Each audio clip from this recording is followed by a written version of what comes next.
Welcome back to the 14-day Flutter Beginner series. Today is day 6, and we're going to upgrade our To-Do app by making tasks checkable. You'll learn how to use checkboxes, manage custom task objects, and apply strike-through text. Let's get started.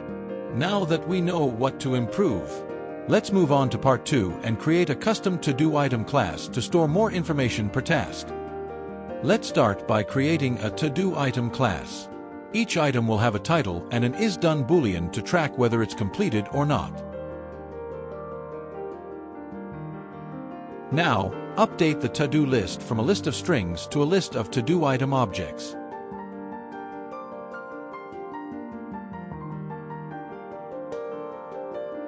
Instead of adding a plain string, we now create a new to-do item with the entered text as the title.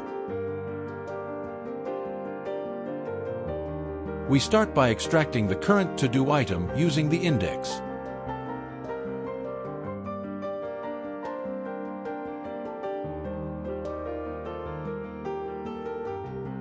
Then, inside the list tile, we add a checkbox on the left. When the checkbox is toggled, we update the isDone property using setState. We also update the text style. If the task is done, we show a strike-through. We also update the text style. If the task is done, we show a strike-through.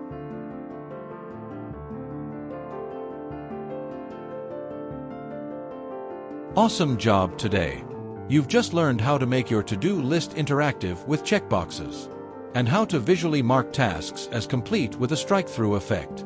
It's a small change, but it adds a lot of value to the user experience. In the next part, we'll take it even further by adding a Clear All button to delete completed tasks or maybe even filter them.